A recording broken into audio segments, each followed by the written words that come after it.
Hi guys! Magandang gabi. Welcome back po dito sa Gandara SRU channel for Showbiz Update. Andito na naman nga po akong muli nagbabalik. Ang nagmamaganda ninyo kachismosang Kimpang, wala na pong iba si Gandara upang maghatid sa inyo ng latest update and fresh happenings patungkol kina Kim Chiu and Paolo Avellino. And para nga po sa gabing ito ang tatalakayin natin at pag-usapan ay syempre may kinalaman nga sa Chowking event ng Kimpao. Grabe, na-miss ko yung gantong kumpulan ng mga tao. Yung nagkakaisa talaga para sa Kimpao. Naalala ko na naman kasi yung panahon na nagpo-promote sila Kim and Paolo noong February. Parang ang bilis ng panahon, ano? Nakakailan lang nagpo-promote sila, nag-mall show, mall tour, ang daming tao. Then, sinundan ng pagpunta ng Kimpao sa mga block screening. Then, ayun na. Punta na sa ibang bansa.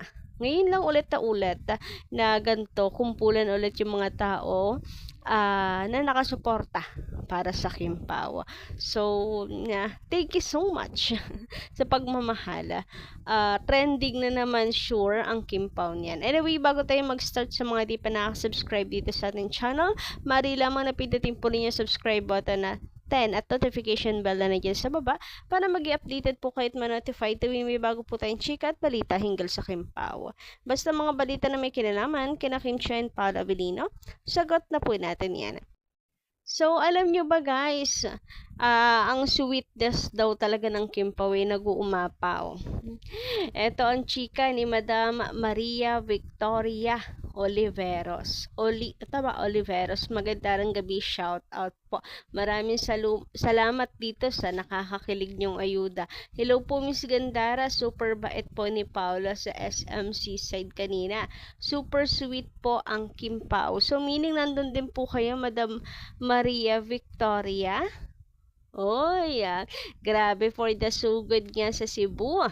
And yun nga, super sweet daw po ng Kimpao. Yung kabaitan ni Paolo Avellino ay siya naman pong walang kaduda-duda. Lalo na po sa matatanda, talagang kung makikita nyo, yung sa vlog ni Ivana Lawi before, talagang si Paolo Avellino andun yung pag-intindi, yung pasensya, yung respeto higit sa lahat, lalo na sa mga mas mga matatanda. Grabe yun, napakabait, marespeto ni Paolo Avellino. Pag talaga naman ngang hindi ka na in love ay napaka-walking green flag, 'di ba?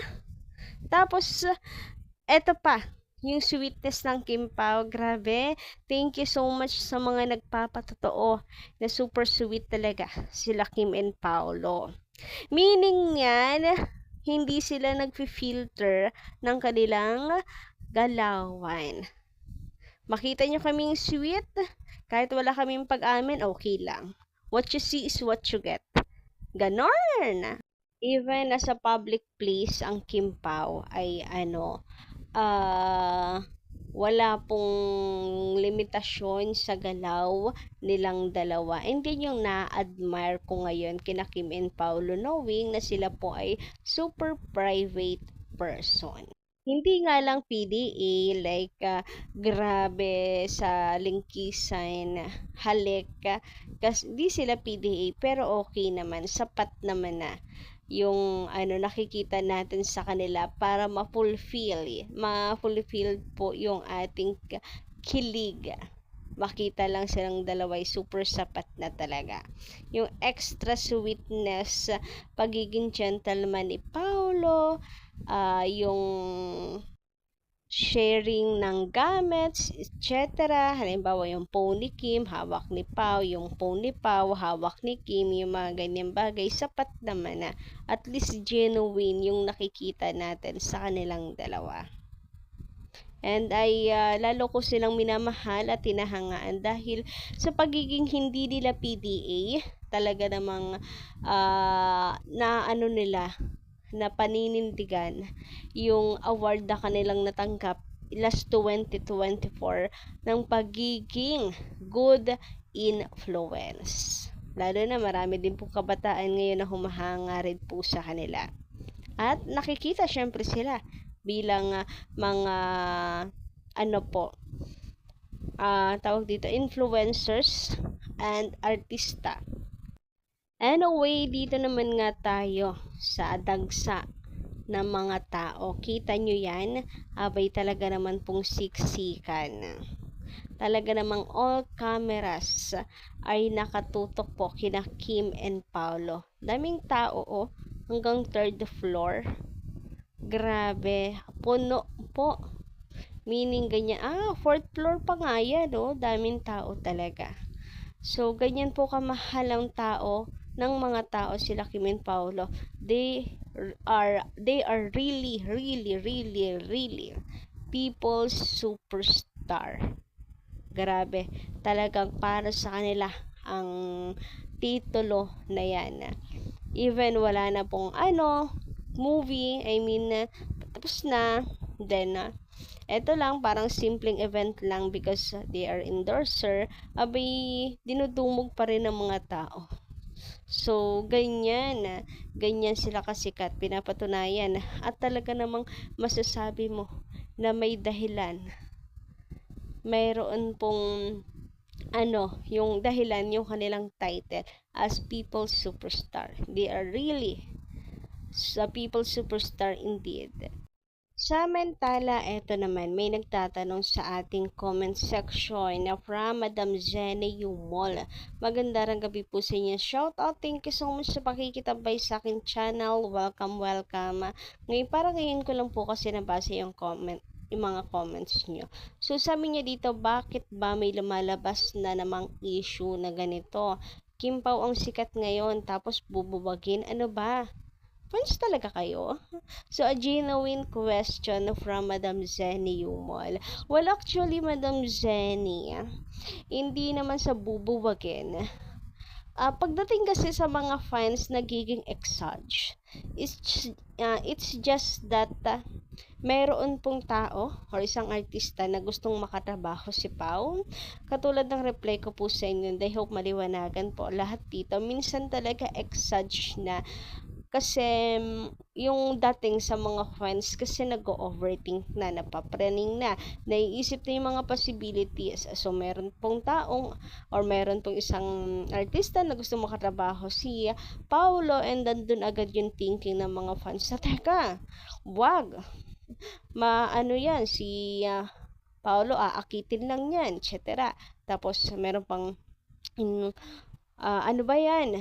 Dapat di pumayag. Kasi, bago pa lang naman nga ang Kim Pao, which is tama lang naman yung comment na yun. Wag agad-agad. But, dahil sa kapraningan, nagiging exage yung dating, lumalabas na yung kwento. Ang labas na ng kwento is, bubuwagin na ang Kim Pao, which is not. Hindi po bubuwagin. Nangangamba lang ang mga fans. Baka buwagin just because may nag-express ng kanyang feelings na gustong makatrabaho si Paolo Avellino. Pero, nag-express lang naman yon na gusto niya makatrabaho. It doesn't mean na mangyayari, matutupad yon. Pwedeng hindi yon mangyari. Pwedeng nagparinig lang, but walang magaganap na projects between them. Nagets nyo ba? So, yun lang yun. Minsan talaga nag-overthink lang ang mga fans, which is given naman. I hope lang mabawas-bawasan. Yun lang naman. I hope mabawas-bawasan. Even naman ako, no. It's a big no way. Agad-agad, no way, wag ngayon. Hindi ready ang mga fans. Pero may prediction ako na walang mangyayaring ganyan. Kasi, last na to Ang bagsak nila or ng Kim Pao ay sa isa't isa. So, last na yan. And, wala na. magiging solo artist na lang din talaga sila. Kasi tapos na sila sa era of love teams, yung nakukulong sa love team because of their ages na rin naman. Anyway, dumako naman nga tayo dito sa ayan, extended birthday ni Kim Chu. Extended po ang birthday ni Kim hanggang May 13. Charot! So, ayan nga, may pa-advance and belated birthday for Kim pa. Ang cute lang ni Kim Chu, sabi niya ay extended daw yung birthday niya. Yes, dapat sabay pa rin kayo mag-celebrate. Charot! Pero deserve yan ng Kim Pawa. Guys, yung mga surprises, yung ganyang treatments, sobrang saya ko lang sa pagmasdan na sabay nagse-celebrate ng dalawa. So, wala po akong ibang masabi. Just wow. Nakakatuwa guys ang Kim Pao. Ayan no, talagang magkatabi silang dalawa.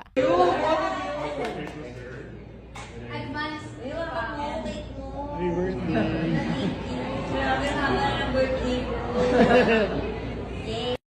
Sabi naman po dito ni Madam Edita na doon sa magandang gabi. Good evening, Dara. Sana may katotohanan na excited na kami na pag mag-asawa na ang Kim Pao, sana kambalang anak nila. Gusto namin babae. Mga chinita. Ay nako. Sana magkatotoo in God's will. Ipag-pray natin. Abangan. Isang malaking abangan. Ito naman ang manifestation ni Madam Vivian. Sabi niya, manifest natin baby nila. Kasing ganda ni Kim at pogi ni Paulo. Sila yan. Thanks God.